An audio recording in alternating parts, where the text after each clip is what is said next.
হ্যাঁ, তো ওটা যখন লেগে যায় তখন প্রেয় বিচারটা অটোমেটিক্যালি বিবর্জিত হয়ে যায়। যখন বিবর্জিত হয়ে যায় তখন তার ওই শ্রেয় বিচার এসে যায়। প্রেয় বিচারটা বর্জিত হয়ে শ্রেয় বিচার এসে যায়। ওই শ্রেয় বিচারে গিয়ে বৈষ্ণব তত্ত্ব, বৈষ্ণব সেবা তত্ত্ব কেউ বর্ণনা করতে পারে না। কেননা ভগবান, এই যে বাংময় রূপী কৃষ্ণ আছে, সেও বর্ণনা করতে পারে না। এইটা ভগবান দেখিয়ে দিল যে আমার বাংময় শক্তির দ্বারা তুমি বৈষ্ণব তত্ত্ব বর্ণনা করতে পারবে না।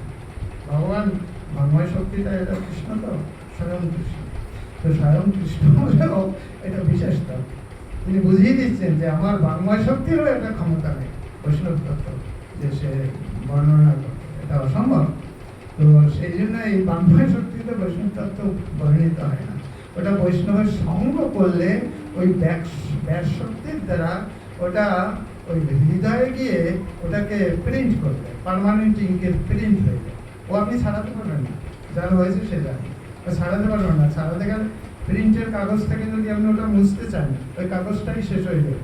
হ্যাঁ, সেই রকম এখানে যখন প্রিন্ট হয়ে যায় তখন ওটাকে যদি আপনি ছাড়াতেও চান, ও রক্তক্ষরণ হয়ে উইল ডাই, আপনি মরে যাবেন, আপনি বাঁচতে পারবেন না।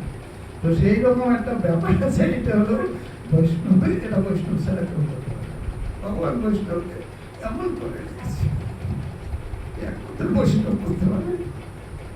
সেই বৈষ্ণবের যাদের সাক্ষাৎ হয়েছে, বৈষ্ণব উপলব্ধি যাদের হয়েছে, তাদের বৈষ্ণব শক্তি তাও বর্ণনা করতে পারে।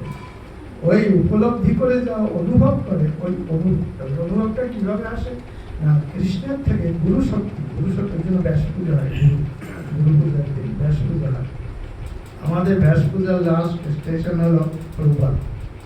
প্রভুপাদের পর যারা আসছে তারা প্রভুপাদের বিস্তার, প্রভুপাদের এক্সটেনশন যারা এসছে। কিন্তু নিজেকে ব্যাস শক্তি বলতে হলে direct line, sir, direct line প্রভুপাদের সাথে আছে।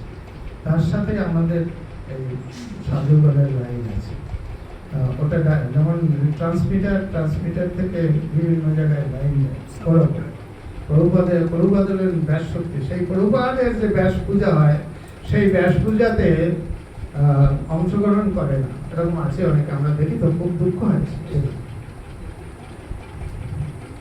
তাতে অংশগ্রহণ করে নিজের গুরুদেবের সময়, আমার গুরু এত বড় সব লম্বা, অমুক তমুক, দেখতে কত সুন্দর, এইসব বর্ণনা হয় তখন। অথচ প্রভুপাদের ব্যাস পূজাতে সংযোজিত হয় না।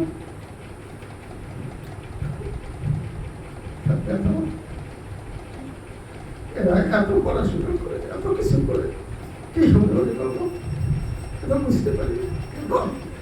যতই হয়ে থাকে, ওই ব্যাস শক্তি, যে ব্যাস শক্তিটা যে ইনজেক্ট করবে তার ভিতরে, যে প্রভাব কি জিনিস, ওটা ইনজেকশন পায়নি, যার জন্য অত কিছু হয়েও প্রভুপাদের ব্যাস পূজাতে অংশগ্রহণ করবে। তো বৈষ্ণব শক্তি যদি কারোর অনুভব করতে হয়, তাহলে ওই প্রভুপাদের কৃপা লাগবে। আর সেই কৃপাটা যার গুরুতত্ত্ব অনুভব হবে, ওই গুরুতত্ত্ব ব্যাস লাইন, ইলেকট্রিকের যখন লাইন থাকে, ওই গ্যাস লাইনে এসে তখন এই যে কথারূপী কৃষ্ণ, এই কথারূপী কৃষ্ণ করণরন্ধ্র পদ্ধতি হৃদি মাঝে প্রবেশী বরিশয়ে সুধয় অনুপম। ওইখান থেকে জন্মান্তর অনাদিকাল আমরা beginners time till this moment, সেখানে অনেক কলমশ জমে আছে। এই একমাত্র এটা হলো ব্যাস শক্তি। এই ব্যাস শক্তি যখন কারোর হৃদয়ে গিয়ে ওটাকে হটিয়ে দিলে কোনো কিছু ভ্যাকেন্সি থাকতে পারে না। ওই হটিয়ে দিলে ওই ভ্যাকেন্সিতে অমনি এই কথাটা বসে যায়। হ্যাঁ, এই কথাটা বসে গিয়ে ওইখানে গুরুত্বের অনুভব হয়, রূপদের অনুভব হয়, বৈষ্ণব শক্তির অনুভব হয়। ওই অনুভবটা যার হবে, তার বাবা হয়ে গেল কৃষ্ণপাদ সেবা গ্যারান্টেড হয়ে গেল। ওই অনুভবটা যখন বৈষ্ণব এরকম জিনিস, কেউ এখানে বলে ডাক্তারবাবু বৈষ্ণব, আরে ডাক্তারবাবু বৈষ্ণব সেবা দিতে পারে, এটা খুব বললে অহংকার হয় না? বৈষ্ণব সেবা ডাক্তারবাবু দিতে পারে, দিতে পারে না, অহংকার হয়। একটা বৈষ্ণব সেবা হচ্ছে, বৈষ্ণব আমাদের ওই মহারাজ বলছে বৈষ্ণব সেবা যাবে, নাম যাবো, নাম তো বৈষ্ণব না, তুই আমার ধন্যবাদ গ্রহণ কর, তুই চিনে ফেলেছিস বৈষ্ণব, বৈষ্ণবের ক্রিয়ামুদ্রা ভোগে দিকে না, আমি যাবো ওখানে গিয়ে আমি কি করবো? হ্যাঁ, ওই আমার ব্রহ্মচারী আছে ও এরকম করে পাঠিয়ে দিই। যেত না। হ্যাঁ, তো এই হলো বৈষ্ণব।